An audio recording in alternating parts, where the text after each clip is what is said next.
Juan Manuel Márquez tenía una forma muy suya de ganar peleas. Dejaba que el rival creyera que llevaba el ritmo, que mandaba, que estaba haciendo daño. Lo dejaba atacar, lo dejaba crecer. Y mientras el otro acumulaba confianza, Márquez acumulaba información. ¿Dónde dejaba el brazo? ¿Cuándo cargaba peso en la pierna delantera? ¿Qué hacía con los pies después de tirar el jab? ¿Qué patrón repetía cuando olía sangre? Y entonces llegaba el golpe, seco, limpio, perfecto en el tiempo. Y el rival que un segundo antes parecía dominar la noche se iba al suelo sin entender del todo qué había pasado. Este video va sobre eso, sobre cómo Juan Manuel Márquez usaba la lectura, la paciencia y una inteligencia casi quirúrgica para destruir rivales que muchas veces eran más rápidos, más jóvenes o más explosivos que él, sobre cómo convertía la agresividad del otro en una trampa, sobre cómo sus knockouts más brutales no salían de la nada, sino de una construcción que llevaba rounds, a veces años, cocinándose en silencio mientras todo el mundo miraba a otro lado. Al final de este video vas a entender por qué Márquez podía ir perdiendo un tramo de una pelea y aún así estar preparando el golpe que iba a cambiarla toda. ¿Por qué su derecha era una de las armas más peligrosas del boxeo de su era y por qué lo era precisamente en el momento en que el rival menos la esperaba? ¿Por qué sus guerras contra Manny Pacquiao son el mejor manual posible para entender cómo funciona la inteligencia dentro de un ring? Y vas a entender el knockout de 2012, ese momento que se quedó grabado para siempre, ese golpe que parece brutal y sencillo si no sabes lo que hay detrás, pero que si ves todo lo anterior resulta ser casi inevitable. Como si Márquez lo hubiera visto venir durante años, como si hubiera estado esperando ese segundo exacto desde la primera vez que compartió ring con Pacquiao. Todo eso está aquí. Pero antes hay que entender de dónde venía este hombre y cómo construyó paso a paso una de las formas de pelear más peligrosas que ha dado el boxeo latinoamericano. Juan Manuel Márquez nació en Ciudad de México en 1973. No llegó al boxeo profesional con una historia de marketing diseñada por alguna promotora grande.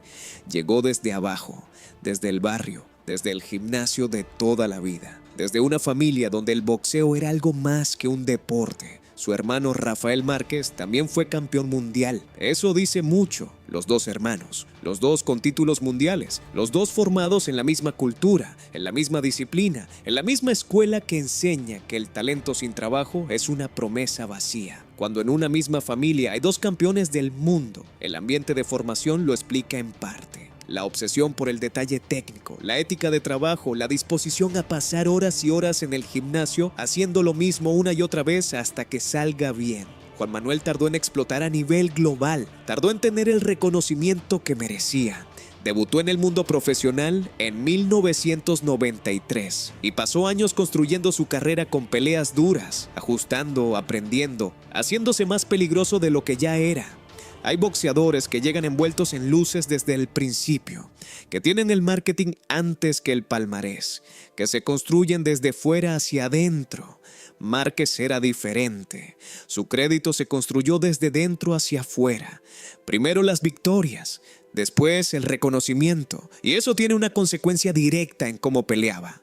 Un tipo que ha tenido que ganar cada cosa por la fuerza, que no ha tenido el camino allanado, que ha tenido que aguantar presión durante años antes de que llegaran las grandes oportunidades. Ese tipo desarrolla una paciencia diferente, una dureza mental que no tiene todo el mundo, una capacidad para aguantar momentos feos sin desesperarse que a muchos rivales les iba a costar muy caro. El gimnasio donde Márquez aprendió el oficio lo moldeó de una manera muy concreta. La Escuela Mexicana de Boxeo tiene una identidad clara. Se enseña a pelear con los pies plantados, a intercambiar, a no dar un paso atrás por cobardía, sino solo cuando tiene una función táctica, a meter el cuerpo en el golpe, a aguantar en la zona de peligro. Esa base técnica combinada con la inteligencia natural de Márquez y con la obsesión casi enfermiza que tenía por perfeccionar su forma de boxear, creó algo que no se improvisa, porque Márquez tenía esa obsesión. Las personas que lo rodeaban a lo largo de su carrera hablan de alguien que estudiaba el boxeo como otros estudian para un examen de verdad, que analizaba imágenes de sus rivales, que trabajaba detalles específicos en el gimnasio durante semanas antes de una pelea, que no llegaba al ring a improvisar, sino a aplicar un plan que había preparado con cuidado y que tenía la flexibilidad necesaria para ajustarse cuando la realidad del combate era diferente de lo que esperaba. Márquez fue campeón del mundo en 4 divisiones distintas. Terminó su carrera con 56 victorias, 40 de ellas por nocaut, 7 derrotas y un empate. Los números fríos no dicen nada de lo que hay que saber: cómo peleaba, por qué peleaba como peleaba, qué pasaba dentro del ring cuando alguien se metía con él. Y cuidado, porque esto apenas arranca. Lo verdaderamente bestia llega cuando se entiende cómo Márquez preparaba los golpes que parecían salir de la nada, cómo construía una trampa en tiempo real mientras recibía golpes de un rival que creía que lo estaba destrozando. Si te mola este tipo de boxeo contado sin humo, deja el like y suscríbete. 2 segundos y seguimos con la parte seria. Había algo que separaba a Márquez de la mayoría de sus contemporáneos, y no era la velocidad de manos, ni la pegada excepcional, ni el físico imponente. Era la forma en que procesaba la información dentro de una pelea. La mayoría de los boxeadores, incluso los buenos, pelean de manera bastante reactiva. Les tiras algo y ellos responden. El problema es que esa reactividad suele tener un retraso. Un instante donde el cuerpo todavía no ha decidido qué hacer, y en ese instante puede pasar todo. Márquez trabajaba diferente. Desde los primeros rounds, con la misma calma con la que alguien observa algo sin prisa, iba archivando. ¿Qué mano lanza primero el rival? Si prefiere el jab o el cruzado para abrir. Si se inclina hacia adelante al atacar. Si deja la barbilla alta cuando tira el gancho. Si carga peso en la pierna delantera antes de explotar. Si hay algún momento entre combinaciones donde baja la guardia 1 centímetro, ese centímetro que parece nada y que en realidad es una puerta. No todos los rivales repetían los mismos errores, pero casi todos repetían algo.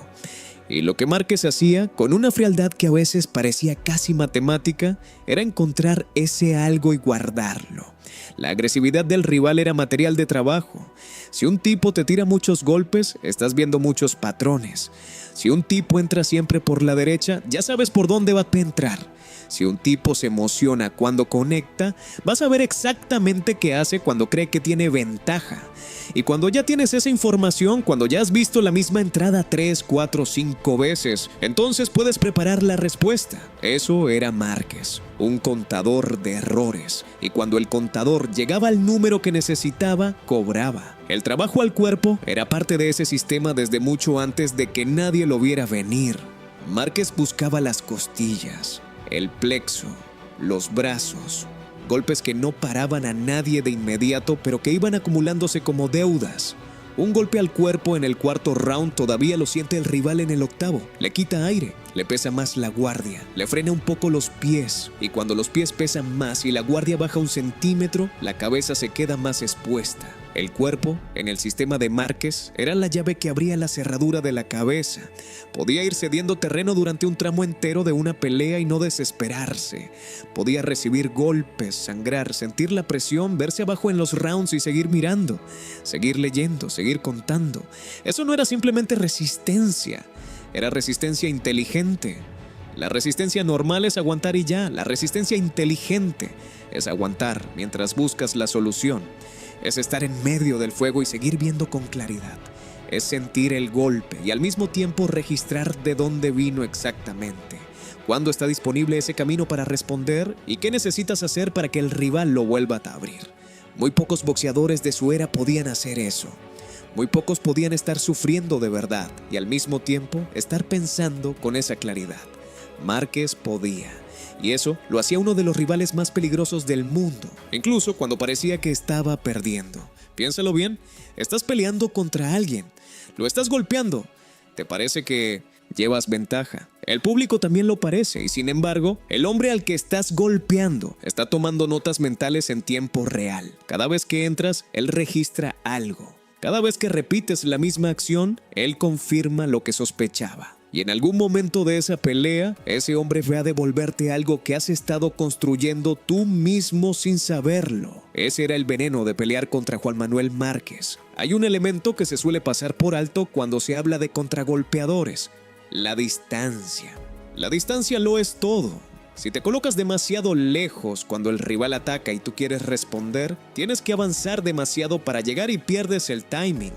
Si te colocas demasiado cerca, el golpe del rival llega antes de que puedas maniobrar. Márquez vivía en una franja muy concreta de distancia. La distancia donde el jab del rival llegaba justo, donde con un paso corto hacia atrás, el golpe pasaba cerca pero no conectaba del todo. Y desde donde su derecha podía cruzar al punto exacto de la cara del otro. Mantener esa franja durante 12 rounds bajo presión, cansado, con golpes encima, requería una conciencia espacial muy desarrollada. Una capacidad de ajustar continuamente la posición sin que el rival lo notara como debilidad. Y esa distancia era también donde el castigo al cuerpo funcionaba mejor, suficientemente cerca para meter el gancho corto al hígado con potencia. Suficientemente cerca para que el uppercut tuviera recorrido sin ser tan obvio que el rival lo leyera antes de llegar. La guardia de Márquez era compacta, alta, con los codos pegados al cuerpo. Una guardia que no era la de alguien que quiere lucir, era la de alguien que quiere sobrevivir en corto, que acepta que van a llegar golpes, pero que los quiere recibir de la manera menos dañina posible mientras espera el hueco. Cuando el rival atacaba, Márquez no huía en línea recta. El paso atrás de Márquez era corto, justo, casi feo de ver. Un paso que decía, sigo aquí, no me voy, pero ya no vas a conectar del todo. La cabeza salía 1 centímetro de la trayectoria del golpe, solo lo necesario. Y en ese mismo movimiento, la mano ya estaba preparándose para volver. Eso técnicamente es un contragolpe, pero decirlo así es quedarse muy corto. El contragolpe de Márquez tenía algo especial en el timing. Hay boxeadores que contragolpean porque ven el puño venir y responden. Márquez muchas veces contragolpeaba porque ya sabía que ese puño iba a venir, sabía más o menos cuándo y tenía la mano lista antes de que el otro terminara de decidir. Esa diferencia de una fracción de segundo lo es todo en el ring. La derecha recta era su arma más letal. Una derecha que salía por encima del jab rival, cruzada seca, sin floreos. El tipo de golpe que no anuncia su llegada con ningún movimiento previo obvio. Simplemente aparece en la cara del otro. Para tirarla bien, el timing tiene que ser quirúrgico. Si la sueltas demasiado pronto, el rival todavía no ha comprometido el peso y puede esquivarla. Si la sueltas demasiado tarde, el brazo rival ya ha llegado y te tapa el camino. Hay una ventana de milisegundos donde esa derecha puede entrar limpia. Y Márquez encontraba esa ventana con una consistencia que impresionaba incluso a quienes lo habían visto pelear muchas veces. Había variantes, la derecha después del jab rival, cuando el brazo del otro todavía estaba extendido y la guardia quedaba abierta un instante. La derecha al contragolpe puro, plantando los pies y soltando justo cuando el rival entraba. La derecha después de un amago corto que hacía que el rival moviera la cabeza hacia donde no debía. La derecha saliendo lateral, cambiando el ángulo cuando el contrario ya había acostumbrado su ojo a verla venir recta. Misma mano, distintos momentos, distintas circunstancias, siempre al punto exacto. El uppercut era otra herramienta que Márquez usaba con una frialdad que daba miedo. Cuando el rival entraba demasiado inclinado hacia adelante, buscando meter el golpe con peso corporal, la cabeza le quedaba expuesta por abajo. Y ahí, en ese hueco que dura una fracción de segundo, el uppercut corto de Márquez podía entrar con toda la potencia de un hombre que ha plantado los pies en el suelo y ha girado las caderas en el momento exacto. Un uppercut bien tirado en el mentón no necesita recorrido largo, necesita timing y angulación. Márquez tenía las dos cosas y las aplicaba en el momento en que el rival estaba más comprometido en su ataque, cuando ya no podía frenar, cuando el cuerpo ya iba hacia adelante y no había forma de corregir la trayectoria. Las combinaciones al cuerpo y cabeza servían para romper el ritmo del rival, para que no supiera si tenía que proteger arriba o abajo, para hacer que la guardia se moviera en la dirección equivocada. Un jab al hígado, una derecha a la cara, un gancho al costado izquierdo, un uppercut a la barbilla. 2 golpes, 3, rápidos, sin telegrafiar cuál viene primero. Esa incertidumbre era parte del arma. El rival que no sabe qué proteger termina protegiéndolo todo a medias y sin proteger nada del todo. Cuando la pelea se ponía fea, cuando el intercambio se volvía una guerra de trincheras donde los dos tiraban a corta distancia, Márquez no desaparecía. Ahí había algo muy mexicano, muy de escuela vieja. Podía cambiar golpes en corto con cualquiera. Podía meterse en la zona sucia y seguir siendo peligroso. podía estar con sangre en la ceja, con el ojo hinchado, con el cuerpo castigado y seguir encontrando huecos en las defensas del otro. Esa mezcla era lo que lo hacía tan complicado de enfrentar. Había contragolpeadores que eran solo eso. Tipos que esperaban lejos y devolvían desde la distancia. Ante ellos tenías un plan claro. No entres, corta el ring, no te pongas en la línea de fuego. Con Márquez no era tan sencillo, porque si te mantenías lejos, él también podía ajustar y acercarse. Y si te acercabas, te devolvía en corto. Y si intentabas abrirle distancia en un intercambio, ya te había pegado, mientras decidías qué dirección tomar. Cada opción tenía un precio. Los ajustes entre rounds eran otro elemento clave que muchas veces quedaba invisible para el espectador casual. Pero quienes conocen el boxeo saben que el trabajo en el taburete, en ese minuto de descanso, puede cambiar completamente el desarrollo de una pelea. Márquez salía al primer round con un plan, pero si ese plan no funcionaba, o funcionaba solo en parte, lo ajustaba. Cambiaba el ángulo de la derecha, empezaba a usar más el jab propio, cambiaba la distancia, trabajaba más el cuerpo, ponía más presión donde había visto que el rival era blando. Esa capacidad de adaptación en tiempo real, combinada con la lectura que ya había hecho durante los rounds anteriores, hacía que Márquez fuera más peligroso en el round 10 que en el round 1. Más peligroso en el round 12 que en el round 6. La mayoría de los peleadores van al revés.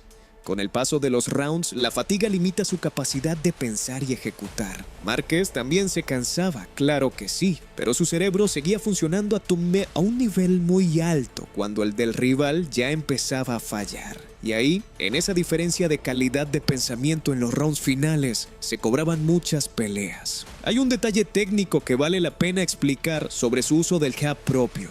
Márquez podía usarlo como sonda de información. Lo tiraba para ver cómo respondía el rival, si se movía a la izquierda, si se movía a la derecha, si bloqueaba alto, si bajaba la cabeza. Cada respuesta al jab era una pista de qué abrir después, qué ángulo aprovechar, qué combinación tenía sentido en ese momento específico. Ese uso del jab como pregunta, esperando la respuesta para decidir qué hacer a continuación, es algo que requiere mucho control mental. La mayoría de los boxeadores usan el jab como golpe o como medida de distancia. Márquez lo usaba también como herramienta de diagnóstico. Y la diferencia entre esas dos formas de pensar, el jab define mucho de lo que hacía diferente su forma de pelear.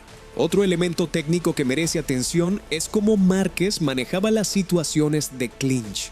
Muchos contragolpeadores, cuando el rival los lleva hasta la pelea interior muy comprimida, pierden allí su eficacia porque el contragolpe necesita recorrido mínimo para funcionar. Márquez encontraba la manera de hacer daño también en corto. Golpes al cuerpo con el brazo doblado, uppercuts casi imperceptibles que salían de apenas 10 centímetros de recorrido, presión con el hombro para crear el espacio que necesitaba para tirar algo más limpio. Esa capacidad de ser peligroso a cualquier distancia, desde el rango largo hasta el cuerpo a cuerpo, obligaba al rival a no encontrar ningún refugio seguro en el ring. También hay que hablar de cómo Márquez usaba los movimientos de cabeza. Cuando alguien de su calibre se mueve en el boxing, la cabeza es parte activa de la defensa. Sale a la derecha, sale a la izquierda, baja ligeramente, sube cuando el rival intenta el gancho al cuerpo. Esos movimientos de cabeza creaban ángulos de respuesta. Si la cabeza sale a la derecha del rival, el camino de vuelta con la derecha propia está más limpio. Si la cabeza baja, el uppercut tiene menos recorrido que cubrir. Cada movimiento defensivo de Márquez estaba pensado para que el siguiente golpe propio tuviera más sentido geométrico. Hay un momento en muchas peleas de Márquez que los rivales describen siempre de la misma manera, aunque no lo sepan. El momento en que se dan cuenta de que sus mejores ataques están siendo respondidos. Al principio de la pelea, el rival puede llevar ritmo, conecta, avanza, marca puntos. El público lo nota, la esquina lo nota y el propio rival lo nota, y eso lo hace más confiado y la confianza lo hace atacar más. Pero entonces empieza a llegar algo de vuelta. Una derecha limpia que le sacude la cabeza, un gancho corto al hígado que le dobla las rodillas un instante, una combinación de 3 golpes después de un intercambio donde el rival creía haber salido bien, y ahí la dinámica de la pelea empieza a oler diferente, porque pelear contra Márquez tenía una característica muy concreta. Era peligroso incluso cuando parecía que le estabas haciendo daño. Un rival podía emocionarse después de conectarle, entrar a rematar y comerse el golpe que le cambiaba la noche. La confianza que generaba hacer daño a Márquez podía ser exactamente la trampa. El rival agresivo que empieza a ver que sus mejores golpes no están haciendo lo que deberían, que el tipo sigue de pie y le está devolviendo algo con más puntería de la esperada, empieza a forzar, a intentar meter el golpe definitivo que acabe con eso. Y cuando forza, ataca con más velocidad pero con menos control, con más energía pero con más riesgo. El riesgo extra que el rival asumía en su desesperación era exactamente el hueco que Márquez necesitaba para cobrar. Ese proceso psicológico, esa transformación del rival agresivo y confiado en un rival desesperado y expuesto, no era accidental. Era el resultado del plan de Márquez ejecutándose. Primero absorber, leer, esperar. Después responder de manera controlada, haciendo que el rival sintiera que sus mejores ataques no bastan. Después observar cómo el rival reacciona a esa sensación de insuficiencia. Y entonces aprovechar el exceso de riesgo que el rival asumía al intentar cambiar la situación. Era una trampa que tenía varias fases, y la fase más peligrosa para el rival era precisamente cuando creía que estaba dominando. La primera pelea contra Manny Pacquiao es quizás el ejemplo más extremo de esa capacidad de sobrevivir el caos sin perder la cabeza. Primer round. Pacquiao entra con esa explosión que lo hacía diferente a todo lo que había habido antes. Velocidad absurda, combinaciones en ráfaga, ángulos que venían de todos lados. Y en ese primer round, antes de que Márquez pudiera ajustar nada, Pacquiao lo derriba 3 veces. 3. En un solo round, 3 veces en el suelo. Cualquier otro boxeador en ese escenario tiene el cerebro en otro sitio. El instinto de supervivencia entra, el miedo de que se repita. El cuerpo que todavía está procesando los golpes mientras el árbitro cuenta. La concentración rota. Márquez se levantó las 3 veces y después de eso empezó a pelear, a leer, a ajustar. 12 rounds de una guerra brutal donde Márquez fue analizando en tiempo real cómo funcionaba la izquierda de Pacquiao, desde qué ángulo venía, cuándo abría el hueco para responder, cuándo era peligroso entrar y cuándo no. La pelea terminó en empate, un resultado que a mucha gente le pareció escandaloso porque Pacquiao había dominado claramente el primer round.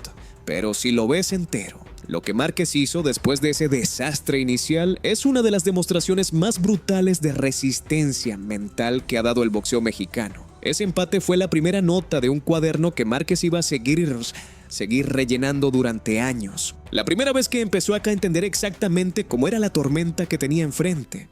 La segunda pelea llegó 4 años después. Pacquiao ya era Pacquiao para entonces, uno de los peleadores más peligrosos del planeta, con esa velocidad que seguía pareciendo de otro mundo y una potencia que no encajaba del todo con su cuerpo. Márquez volvió a hacer una pelea durísima, cerradísima, otra vez con intercambios al filo, otra vez con esa sensación de que los dos estaban al límite en momentos distintos de la pelea. Pacquiao ganó por decisión dividida. Pero Márquez fue peligroso en esa pelea, conectó golpes importantes y lo que es más relevante, siguió construyendo el archivo mental sobre Pacquiao. 4 años más de información sobre sus entradas, sobre cómo se movía cuando presionaba, sobre qué hacía cuando olía sangre, sobre qué pasaba cuando la pelea se igualaba y los dos tenían que decidir quién iba a apretar más. La frustración después de esa segunda pelea debe de haber sido enorme. Sentir que estás leyendo bien al tipo, que estás ahí, que tienes la clave, y no poder cerrar la historia de la manera que querías. Ese mismo año, Márquez se enfrentó a Joel Casamayor, un perfil de rival completamente distinto. Casamayor era zurdo, veterano, listo, con mucho oficio acumulado y una incomodidad técnica que ponía nerviosos a muchos. Contra un zurdo, todos los ángulos se invierten. La mano fuerte viene del lado contrario. El jab que normalmente llega desde la izquierda, ahora llega desde la derecha. Los desplazamientos que funcionan contra una guardia ortodoxa de repente te meten en la línea del cruzado contrario. Casamayor llevaba toda su carrera haciendo incómodos a rivales con esa guardia zurda. Tenía timing, tenía oficio, tenía la experiencia de haber peleado contra gente muy buena durante años. Márquez tardó en encontrar los ritmos. Los primeros rounds fueron un ejercicio de adaptación, cambiar el ángulo de entrada, ajustar la defensa, entender dónde estaban los huecos en una guardia que funcionaba de manera espejo respecto a lo habitual. Cuando pelea contra un zurdo, el contragolpe no puede venir del mismo lado de siempre. Los espacios son distintos, los tiempos son distintos. Y para un boxeador que basa mucho de su peligrosidad en la lectura de patrones, los primeros rounds contra un zurdo de calidad son un periodo de reajuste donde el archivo que tenías del entrenamiento ya no aplica del todo y tienes que construir uno nuevo en tiempo real. Pero en el round 11, Márquez lo noqueó. Ese resultado dice algo importante. Su sistema de lectura no dependía de enfrentar siempre el mismo tipo de peleador. Podía adaptarse a zurdos, a técnicos, a guerreros, a tipos que presionaban y a tipos que esperaban. El método era flexible porque estaba basado en observación, y la observación funciona con cualquier rival si le das suficiente tiempo y tienes la paciencia para no precipitarte antes de entender el patrón. Con Casamayor, Márquez tuvo esa paciencia. 10 rounds construyendo la respuesta, identificando las manías del zurdo cubano, encontrando el momento correcto. Y cuando llegó el momento, el golpe entró con la precisión que habían preparado todos esos rounds anteriores. La desesperación que generaba en los rivales era parte del sistema, aunque muchos de ellos no lo entendieran en ese momento. Un peleador agresivo que domina los primeros rounds tiene una narrativa en su cabeza. Estoy ganando, tengo control, solo tengo que seguir así y la pelea es mía. Esa narrativa le da energía, le da seguridad, le permite ejecutar su plan sin dudar. Pero cuando esa narrativa empieza a quebrarse, cuando las respuestas de Márquez demuestran que el control no era tan sólido como parecía, el peleador agresivo tiene que tomar una decisión. Puede ser más cuidadoso, lo que lo hace menos peligroso, o puede atacar con más fuerza para intentar recuperar la sensación de dominio, lo que lo hace más predecible y más expuesto.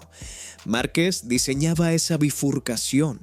Construía la situación donde las opciones del rival se reducían a 2 caminos y los dos tenían consecuencias. Si alguien se va ahora, se pierde la clave exacta que explica por qué el nocaut a Pacquiao en 2012 fue una consecuencia lógica de años estudiando el mismo patrón y por qué el golpe que apagó aquella pelea llevaba dentro de sí 3 combates previos de lectura acumulada. Deja el like, suscríbete si quieres más historias de boxeo duro y seguimos.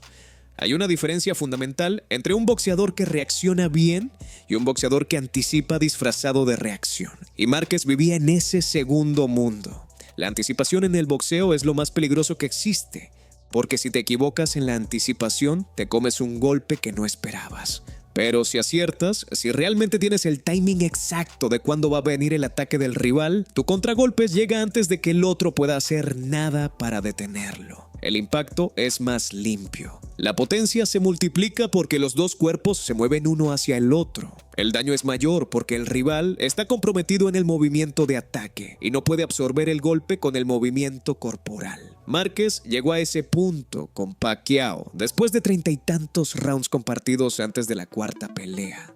30 y tantos rounds mirando los mismos ángulos de entrada, los mismos saltos de confianza, la misma forma de explotar cuando veía una oportunidad, la misma izquierda rápida que venía de la misma trayectoria con una consistencia que si la veías suficientes veces empezaba a ser predecible. Predecible en el sentido de que sabías cuándo iba a aparecer y de dónde iba a venir con un margen de error muy pequeño. La acumulación de esa cantidad de información sobre un mismo rival, mantenida a lo largo de años y refinada pelea a pelea, es algo que ocurre muy raramente en el boxeo. Las rivalidades largas crean ese tipo de conocimiento profundo, ese mapa mental del otro que va más allá de lo que una semana de análisis de vídeo puede darte. Cuando has compartido el ring con alguien en 3 guerras duras, cuando has recibido sus mejores golpes y has respondido con los tuyos, cuando has visto cómo reacciona cuando sufre y cómo reacciona cuando domina, tienes un conocimiento de ese hombre que es muy difícil de replicar de otra manera.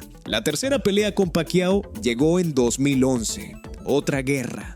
Otra pelea cerradísima donde los dos dejaron algo en el ring. Otra noche donde Márquez demostró que podía hacerle daño a uno de los mejores boxeadores del mundo, que podía incomodarlo, que podía hacerle sentir que no tenía el control completo que quería. Pacquiao ganó la pelea por decisión, aunque tampoco esa noche fue cómoda para el filipino. La acumulación emocional de 3 peleas durísimas, 3 veces rozando la victoria sin poder cerrarla del todo, 3 veces sintiendo que tenías la clave pero que algo no terminaba de encajar, es mucho peso para cargar, mucho tiempo invirtiendo el mejor boxeo posible y recibiendo a cambio resultados que no reflejaban del todo lo que habías dejado en el ring. Hay quien habría abandonado la idea de la cuarta pelea, hay quien habría decidido que ya había dado suficiente, que ya había demostrado lo que tenía que demostrar, que la rivalidad era demasiado agotadora y demasiado ingrata. Márquez fue a por la cuarta y llegó distinto. La preparación para esa pelea fue diferente en varios aspectos. El trabajo físico fue más intenso, más específico. Llegó a la noche del 8 de diciembre de 2012 en condiciones físicas que muchos que lo conocían describieron como las mejores de su carrera a esa edad. Más potente, con la musculatura más trabajada, con una capacidad de golpear con más daño que en peleas anteriores. Pero lo más importante que llegaba a esa pelea no se medía en kilos ni en datos físicos. Lo más importante era todo lo que Márquez sabía de Pacquiao. La noche del 8 de diciembre de 2012 en Las Vegas, Pacquiao presiona. Entra con esa velocidad que todavía en 2012 ponía en apuros a cualquiera. Los primeros rounds son intensos. Pacquiao buscando marcar el ritmo. Márquez absorbiendo y devolviendo. Los dos en la línea de peligro permanente. Hay intercambios muy duros. Hay momentos donde cualquiera de los dos podría caer. La pelea está en el filo. Y entonces llega el sexto round. Pacquiao entra con velocidad, con confianza, con ese salto hacia adelante que Márquez ha visto decenas de veces en peleas reales, más todo el tiempo que ha pasado analizando imágenes. La entrada tiene una trayectoria. La cabeza de Pacquiao va a estar en un punto concreto un instante después de iniciar el movimiento. Márquez ya sabe cuál es ese punto. La derecha sale. Corta, seca, sin telegrafiar, sin preparación visible. Sale al lugar exacto donde la cabeza de Pacquiao va a estar, al lugar donde va a estar. No donde está en el momento en que Márquez decide golpear. Impacto. Silencio una fracción de segundo. El cuerpo de Pacquiao cae de cara. El árbitro empieza a contar, pero ya da igual. La pelea se ha terminado. Ese golpe llevaba memoria. Llevaba 4 peleas. Llevaba casi una década de rounds compartidos. Llevaba frustración, ajuste, paciencia, preparación específica, lectura acumulada. Llevaba cada vez que Márquez había visto esa entrada y había archivado lo que necesitaba saber de ella. El knockout cambió la percepción de Márquez para siempre. Durante años había sido visto como el tipo que peleaba bien contra Pacquiao, pero que nunca podía cerrar la historia. Después de esa noche, la narrativa cambió completamente. El archivo de todos esos rounds se cerró con una precisión que hizo que la gente revisara todo lo anterior con otros ojos. Porque un golpe así, visto en retrospectiva, hace que todo lo anterior tenga sentido. Las 3 peleas previas, con sus frustraciones y sus ajustes, se ven de otra manera cuando sabes que Márquez estaba construyendo algo, que cada pelea añadía una capa de conocimiento que iba a ser útil en la siguiente. Si te están gustando estas historias de tipos que entendían el boxeo como una guerra real, este canal va exactamente de eso. Leyendas, técnica, dolor y noches que dejaron marca para siempre. Suscríbete y deja el like. Seguimos porque lo de Márquez va mucho más allá de Pacquiao. El nocaut a Pacquiao es la imagen más famosa de Márquez, la que todo el mundo ha visto y sigue viendo. Pero reducir su carrera o ese golpe sería dejar fuera demasiado. Porque Márquez fue peligroso durante décadas, contra rivales muy distintos, en circunstancias muy distintas. Y no siempre las cosas salieron bien de primeras, lo que hace que los momentos en que salieron bien sean todavía más brutales.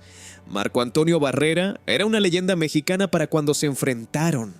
Un tipo con un palmarés enorme, con peleas históricas a sus espaldas, con el orgullo intacto y el oficio de quien ha pasado por todo lo que se puede pasar en un ring. Barrera había derrotado a algunos de los mejores del mundo en su era. Sabía pelear, sabía cómo incomodar, sabía cómo usar la experiencia para que el rival nunca se sintiera completamente cómodo. Esa pelea fue técnica, dura. Con los dos moviendo bien, los dos midiendo, los dos sabiendo que no podían regalar nada.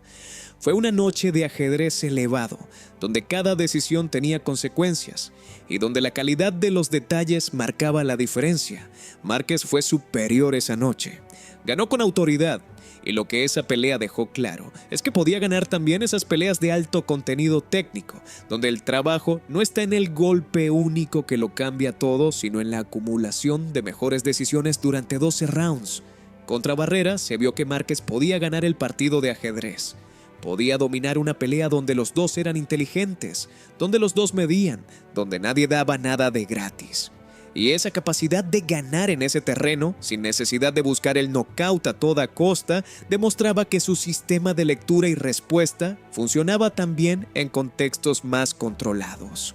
La pelea contra Juan Díaz en 2009 es una de las demostraciones más bestias de cómo funcionaba Márquez cuando el rival decidía meterle mucha presión.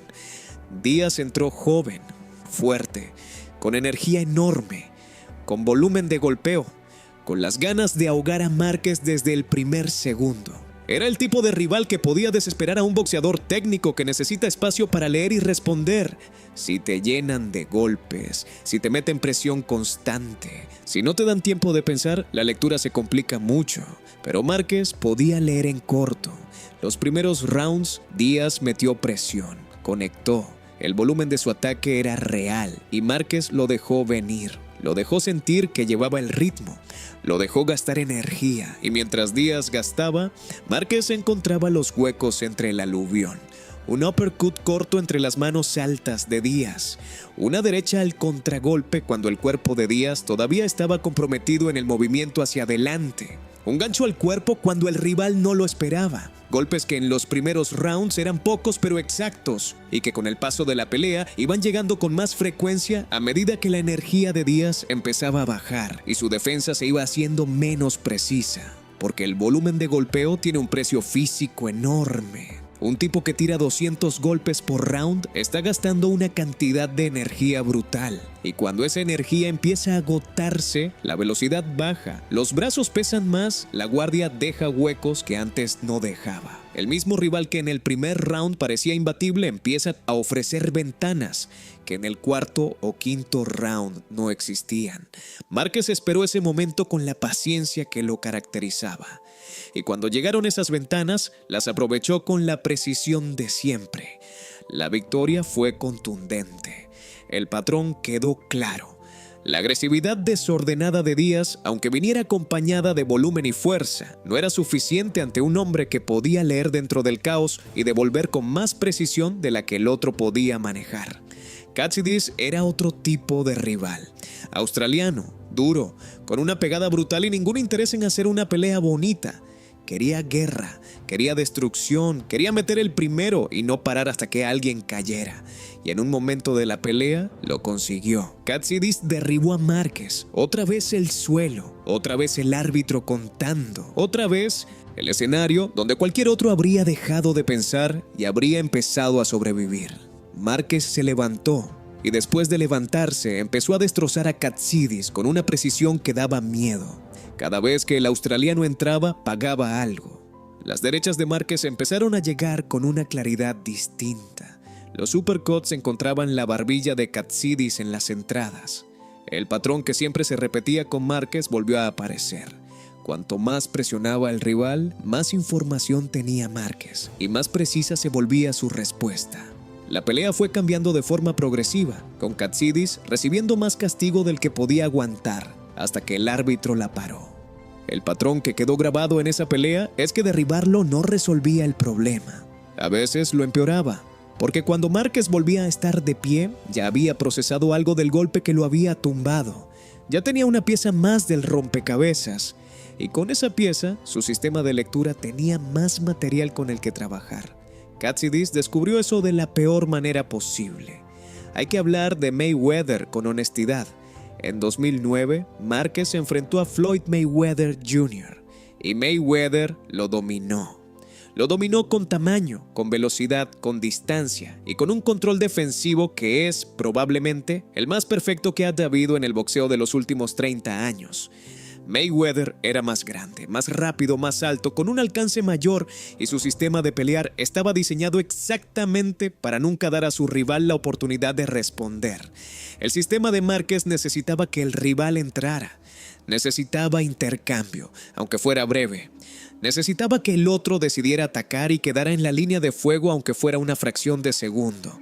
Ante Mayweather, esas ventanas casi nunca se abrieron. Mayweather controlaba la distancia con una precisión excepcional. Tiraba su jab y se movía. Cuando Márquez intentaba entrar, o no llegaba o recibía una respuesta limpia sin poder devolver, la guardia de Mayweather absorbía lo poco que llegaba, y Márquez, que necesitaba tener al rival comprometido en un ataque para responder con su mejor arma, se encontró durante 12 rounds con alguien que casi nunca se comprometía lo suficiente. Márquez perdió esa pelea, claramente, y reconocerlo es parte de entender bien quién era. Porque Márquez era uno de los mejores del mundo, pero su estilo tenía condiciones. Funcionaba especialmente bien ante rivales agresivos que atacaban con frecuencia, que repetían patrones, que entraban al alcance. Ante un boxeador que hacía exactamente lo contrario, que nunca daba oportunidad de responder, el sistema tenía menos ventanas para funcionar. Eso hace que sus victorias sean todavía más impresionantes, porque las consiguió contra hombres muy buenos que atacaban mucho y bien, solo que Márquez era capaz de convertir esa peligrosidad en su herramienta. La derrota ante Timothy Bradley en 2013 fue de otro tipo. Bradley era un peleador diferente a Mayweather, pero también era móvil, disciplinado, muy inteligente tácticamente. Márquez ya tenía 40 años. La velocidad no era la misma. La capacidad de reacción en tiempo real empezaba a tener sus límites naturales. Bradley ganó por decisión. Fue una noche donde el sistema de Márquez no encontró suficientes huecos para cobrar a su manera. Incluir estas dos derrotas en la historia de Márquez no lo hace menos grande, lo hace más real. Y los hombres reales que han peleado en el nivel más alto durante 2 décadas, que han dado todo lo que tenían en peleas brutales año tras año, tienen derecho a tener límites. Lo extraordinario de Márquez era la calidad del trabajo que había hecho durante tantos años en tantas peleas duras, contra tantos rivales de primer nivel. Sus victorias más importantes hay que verlas con todo ese contexto en mente, sabiendo que había cosas que no podía hacer, que había rivales que lo limitaban, y que aún así, cuando encontraba las condiciones donde su sistema funcionaba, era capaz de cosas que muy poca gente había visto antes. El legado de su forma de pelear se puede ver también en la narrativa de sus peleas contra peleadores muy agresivos, contra Díaz, contra Katsidis, contra los primeros rounds de la primera pelea con Pacquiao después del desastre inicial. Todos esos rivales que atacaban con fuerza y volumen terminaron sintiéndose incómodos porque la herramienta con la que pensaban ganar su propio ataque se convertía en el problema. Esa inversión del arma del rival, esa forma de hacer que la agresividad del otro sea su principal debilidad, es lo que más cuesta imitar del estilo de Márquez. El rival llegaba al ring con su arma, y Márquez estudiaba esa arma durante los primeros rounds para entender cómo devolverla. Y cuando la devolvía, venía con más daño del que el rival esperaba porque llevaba el peso de la propia agresividad del otro. Hoy, el boxeo de alto nivel tiene una lógica diferente. Los mejores peleadores cuidan mucho la distancia, gestionan el riesgo, pelean para ganar por puntos en muchos casos, priorizan la defensa, los contratos grandes, la salud a largo plazo, la marca personal. Tiene sentido. El boxeo causa daño real y nadie debería romantizar recibir castigo innecesario. Pero Márquez pertenecía a otra escuela, una donde la guerra era parte del proceso, donde tenías que estar dispuesto a pagar el precio físico de entrar al alcance del otro, de meterte en la zona de peligro, de aceptar que ibas a recibir golpes para poder dar los que importaban. Para leer al rival en tiempo real, tenías que estar cerca. Para responder con la velocidad que requería su contragolpe, tenías que estar en la línea de peligro. Para convertir la agresividad del otro en tu herramienta, tenías que aguantar la agresividad del otro. Ese precio físico y mental, mantenido durante más de 2 décadas de carrera profesional, es algo que hoy muy pocos aceptarían pagar durante tanto tiempo. La mezcla concreta que había en Márquez era algo raro de ver junto. Tenía la escuela técnica de un gimnasio mexicano viejo, donde se aprende a bloquear bien, a no desperdiciar energía en golpes que no llegan, a tirar con cuerpo y no solo con brazos. Tenía el orgullo guerrero del boxeo mexicano clásico, la negativa a rendirse aunque el cuerpo pidiera parar.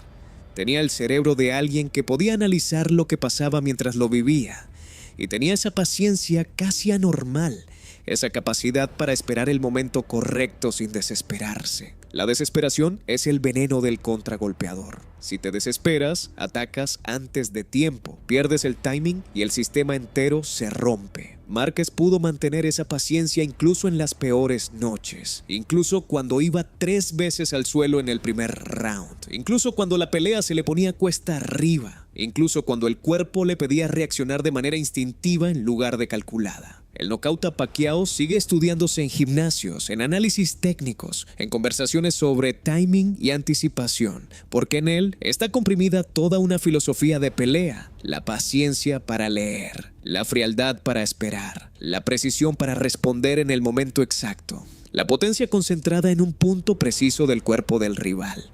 México lo recuerda como técnico y guerrero a la vez porque lo era, porque demostró que las dos cosas podían coexistir en el mismo hombre, en el mismo round, en el mismo segundo, porque peleó con inteligencia y con corazón sin sacrificar ninguna de las dos cosas por la otra. Su carrera demuestra que la inteligencia puede ser violenta, que pensar con claridad y pelear con dureza no se excluyen, que hay una forma de leer a otro ser humano en condiciones extremas y usar esa lectura para devolverle algo mucho peor de lo que él esperaba, y que a veces el golpe que cambia una pelea lleva dentro de sí años de trabajo silencioso que nadie vio en el momento en que se estaba haciendo. Cuando un hombre puede pensar con claridad mientras le están rompiendo una ceja, mientras tiene un ojo hinchado y la nariz chorreando y el cuerpo con golpes acumulados durante 8 rounds, ese hombre es algo serio. Un tipo de una categoría diferente. Márquez lo fue.